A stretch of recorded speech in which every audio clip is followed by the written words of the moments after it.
Tahukah kamu, kependudukan di Jawa Barat telah mencapai 50 juta jiwa pada tahun 2024. Hal ini menjadikan Jawa Barat sebagai provinsi dengan penduduk paling padat di Indonesia. Jatinangor memiliki 4 universitas yang banyak sekali membawa mahasiswanya untuk datang ke Jatinangor. Hal ini menjadikan kependudukan di Jatinangor tidak terkendali. Pertumbuhan ekonomi tidak sejalan dengan lingkungan yang keberlanjutan di Jatinangor. Pembangunan kos-kosan yang tidak memiliki izin dan juga TPS yang tidak menampung banyak sampah membuat keadaan Jatinangor semakin buruk. Lingkungan yang buruk membuat kasus kesehatan di Jatinangor kian meningkat. Beberapa penyakit akibat pencemaran lingkungan juga semakin banyak di Jatinangor. Namun, nyatanya hanya ada satu rumah sakit dan beberapa klinik kesehatan yang menjadi tempat rujukan. Lihat deh, ada open volunteer buat bersihin sungai. Ikut yuk. Ngapain sih itu? Nggak jelas, nggak mau capek. Ini penting loh. Ini yang penting, kita tuh cuma mahasiswa biasa, ngapain kita peduli sama kayak gitu? Kita kan belajar di HI. Kita sebagai non-state organization tuh bisa berperan penting loh buat lingkungan. Enggak.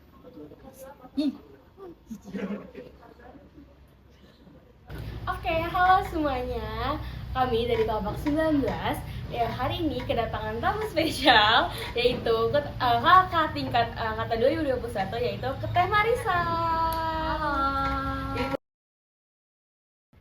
Oke, sebenarnya kalau ditanya pertama mulai dari mana, mungkin lebih ke kesadaran aku dulu sih secara pribadi yang I love to observe what happens during apapun itu yang lagi terjadi di hidup aku, dan aku sering observe banyak hal. Aku mulai sadar kok ternyata masalah mengenai isu-isu lingkungan, sosial, dan masyarakat itu sendiri tuh masih banyak banget ya di luar di sekitar kita. Dan aku merasa privilege aku sebagai seorang mahasiswa tentunya perlu dimanfaatkan dengan baik. Jadi drivingnya dari sana. Kemudian juga adalah kepercayaan aku terhadap prinsip-prinsip menjadi orang yang proaktif juga mendorong aku untuk oke, kalau bukan aku yang peduli, kalau bukan aku yang mulai untuk memberikan kontribusi ke lingkungan aku sekitarnya, siapa lagi gitu kan, apalagi dengan masalah-masalah terutama krisis iklim dan lingkungan yang hari ini tengah terjadi gitu. Itu sih sebenarnya awal mulanya. Oke, mungkin sebenarnya kalau kita berbicara soal permasalahan lingkungan ini ya, itu nggak serta-merta hanya berupa hubungan kausalitas atau sebab akibat belaka, kayak maksudnya hanya sekedar hubungan linear. Contoh misalnya A salah, habis itu permasalahan X-nya muncul. Tapi kalau kita ngobrolin soal permasalahan lingkungan, ada banyak faktor, apalagi kalau kita ngelihat ke Jatinangor itu sendiri. Kalau berbicara soal Jatinangor sebenarnya tentu kalau boleh dilihat kok kayaknya ada pertumbuhan penduduk yang melonjak banget, tidak sesuai dengan dalam artian kecamatan atau bidang lain. Kecamatan ada 4 universitas Karena belum di Jatinangor ada 4 universitas, dan salah satu kebijakan yang kalau di zaman aku lagi duduk di bangku kuliah ini yang cukup signifikan mendorong perubahannya itu ada di perubahan kampus ITB Jatinangor. Dulu kan kampus ITB Jatinangor itu tidak untuk seluruh mahasiswa barunya ITB kan, tapi ketika ada keputusan atau kebijakan dari ITB itu sendiri, kan teman-teman itu bisa diasumsikan ada sekitar 4.000 orang berarti yang akhirnya melakukan perpindahan gitu ke Jatinangor. Dan jauh sebelum itu Unpad pun kan sebelumnya kampusnya di PT Ukur, di Dago, itu dilakukan secara berkala tahun 90-an, kemudian 2000 pun sama, akhirnya terjadi lonjakan penduduk yang tidak diperkirakan. Maksudnya lumayan kaget lah sebenarnya, baik itu pemerintah Jatinangor maupun masyarakat. Nah, bagi sebagian orang melihat itu tuh sebagai hal keberkahan, ilham gitu, hal yang baik, karena mungkin mereka jadi merasa oh ada mata pencaharian lain nih yang bisa faktor dilakukan. ekonominya jalan sih Teh ya. Tapi jatuhnya jadi masih ada regulasi-regulasi yang secara tertulis tidak mengembangkan secara baik bagaimana pembangunan secara economic development di wilayah Jatinangor sendiri dengan sustainability yang perlu dijaga gitu. Jadi permasalahannya sebenarnya sistemnya struktural ya kalau ngobrolin Jatinangor itu sendiri. Contoh tadi banyak kos-kosan yang dibangun pasti tanpa izin. Padahal kan harusnya ketika membangun bangunan komersial dan lain-lain itu ada loh ajuan perizinannya. Tapi kan sekarang orang mikir kayak udah gue punya rumah, rumahnya ada 4 kamar kosong, pakailah buat ngekos gitu kan. Terus kadang juga ketika aturan-aturan di pembangunan itu sendiri itu juga ngaruh tadi kayak banyak UKM yang muncul, UMKM yang muncul, contoh laundry banyak banget loh. Oh iya benar.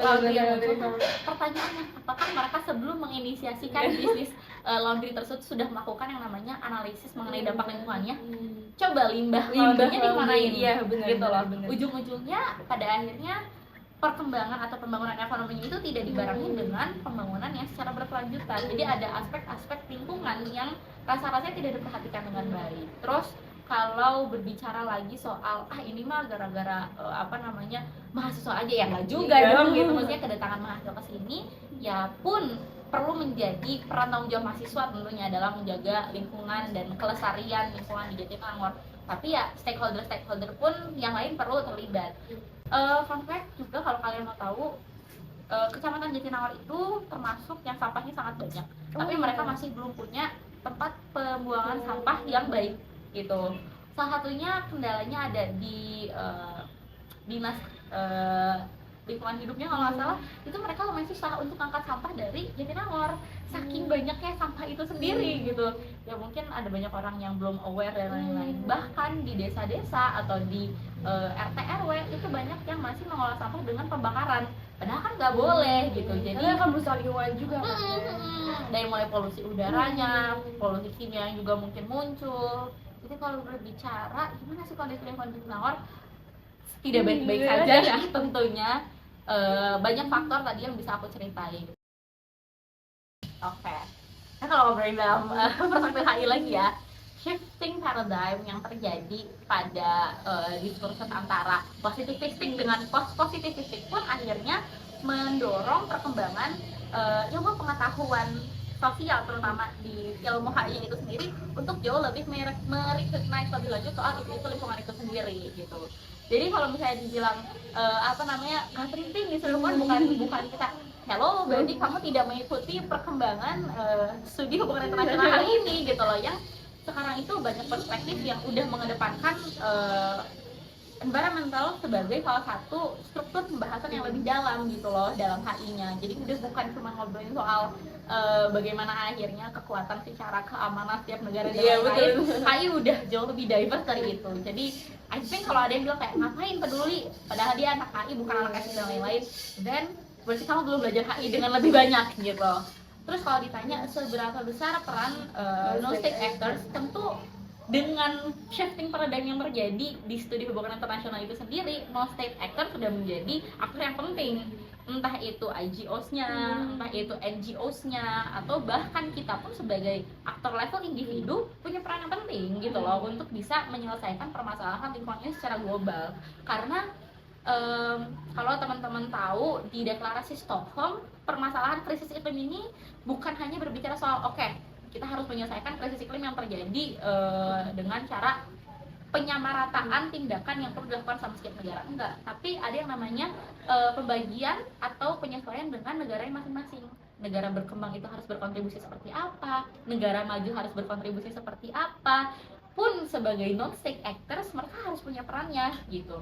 Lebih dalamnya lagi, berarti non-state actors tuh perannya ngapain gitu kan? Apakah cuma kampanye aja gitu? Tapi aksinya mana? Emang berpengaruh untuk Indonesia?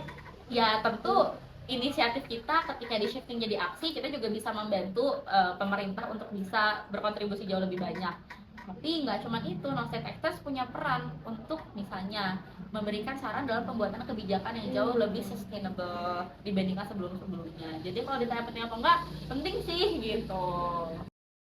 So, jangan lupa untuk tetap memulai awareness itu dari lingkungan terdekat kita dan manfaatkan privilege kalian sebagai seorang mahasiswa, karena kita punya banyak keterbukaan dan kesempatan yang lebih besar. Jadi jadilah bagian yang jauh lebih bermasyarakat dan jauh juga lebih berdampak serta bermanfaat kepada masyarakat dan lingkungan sekitar. Itu aja. Oke, terima kasih Teh Marisa atas kesempatannya.